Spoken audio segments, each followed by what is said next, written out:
Hello everyone, চলেন আপনার সাথে শেয়ার করে গণেশ পূজার দিন সমস্ত দিন আমরা কী কী করছি এই ভিডিওর মাধ্যমে আপনারা দেখতে পারবা। লাস্ট অব দি ভিডিওটা দেখবা।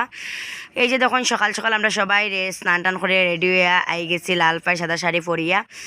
আর এদিকে ভবানী দিদিয়ে দোকানটারে ভালো করিয়া মুসাইরা, যদিও বা আগের দিন জ্বালানো মুছানো হয়েছে, তারপরেও তো পূজার দিন তো আবারও ভালো করিয়া ইয়ে করতে লাগে, মুছানো হইলো। তারপরে এদিকে আমরা বই গেছি ফল কাটতে, সব কিছু রেডি করতে। পূজার একটা দিন বুঝতেই পাররা, তো পূজার অনেক কিছুই রেডিবিডি করতে লাগে। আর এদিকে বর্দা আই গেছে নদীতে, অন্নপূর্ণা ঘাট, এখানে পূজার ঘট ভরার লেগিয়া। এখান থেকে ঘট ভরে নিব গিয়ে, তার মধ্যে আমরা সমস্ত কিছু রেডি করে নিমু। আর সকালে ঘুম থেকে উঠার পর থেকে পূজা থাকলে তো বুঝতেই পারা কত কাজ থাকে, সবাই মানে ব্যস্ত ব্যস্ত ব্যস্ত। তো অনেক কাজবাজ ঘরের সব কিছু সারিয়ে তারপরে পূজার অনেক কিছু রেডি করিয়া নিয়ে আওয়া হয়েছে। ফুল, বেলপাতা, তুলসী পাতা, দুব্বা এগুলো বাড়ি থেকে আনা হয়েছে। সুস্মিতায় অনেক কিছু আনছে। তাছাড়া ঠাকুরের বাসন টাসন এগুলো তো সব কিছু রেডি করিয়া মনে করিয়া লইতে লাগে।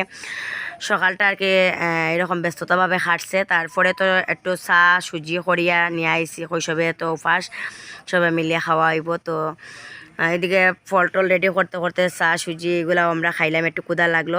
এটা করতে করতে একদম ঠিক সময় মতো আমরা রেডিও করা হয়ে গেছে সব কিছু। আর ঠাকুর দেওয়া হয়ে গেছেন, খুব সুন্দর ভালো টাইমে আইসেন। মোটামুটি 12টার দিকে পূজা শুরু হয়ে গেছে আর কি, 12টা বাজতেই।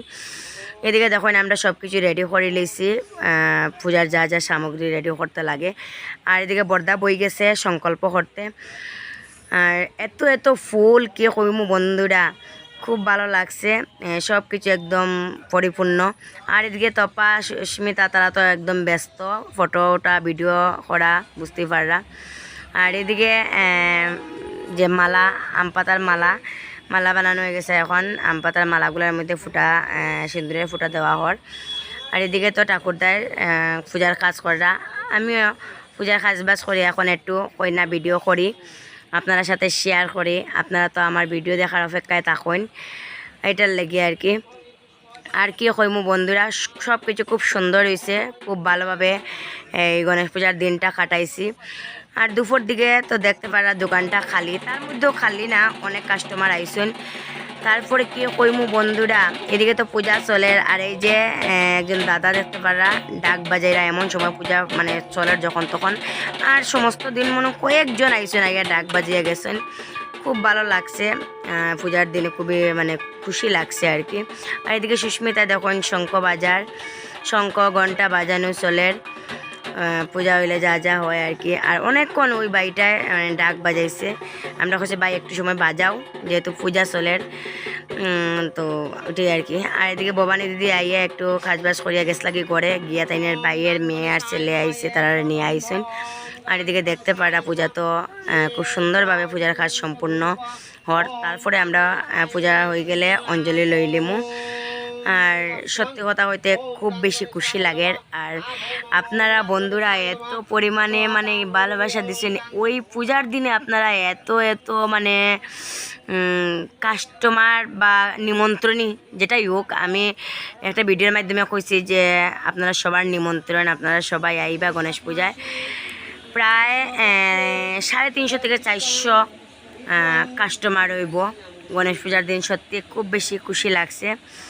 আর সবাইরে একটু হইলেও যে প্রসাদ গ্রহণ করছেন গণেশ বাবার, এটাতে আমরা অনেক বেশি খুশি লাগছে। আর এদিকে তো আমরা অনেকক্ষণ পূজার সব কিছু হইল, পূজা সম্পূর্ণ হইল। এখন খাসি ঘন্টা বাজানো আর তারপরে এই যে দেখুন মিষ্টি নেওয়া হয়েছে, তো সবাইরে মিষ্টি দেওয়া হয়েছে শুভ নববর্ষ উপলক্ষে। আর এদিকে পূজা হয়ে গেছে, এখন প্লেটগুলা সাজানো আর। তো কীরকম লাগলো ভিডিওটা কমেন্টে জানাইবা। হয়তো বাবরা সবাই দেখছেন, কিন্তু বৌদিরে দেখছেন না, বৌদি আইলো নানি। তো বৌদির একটু প্রবলেমের কারণে আইতে একটু লেট হয়েছে, তো আইসে পূজা শেষ হওয়ার পরে। আর দেখুন কীরকম সাজিয়ে হয়েছে, কত সুন্দর হয়ে আইসে দেখুন। তো বৌদি আওয়ার পরে একটা জায়গায় গেলাম, তারপরে এখানে গিয়ে ফটো উঠলাম। ভিডিও ক্লিপ নিতাম ভুলে গেছি, যার কারণে ফটোগুলো অ্যাড করে দিলাম ভিডিওতে। তো ভিডিওটা কীরকম লাগলো, ভালো লাগলে লাইক কমেন্ট শেয়ার করবা অবশ্যই।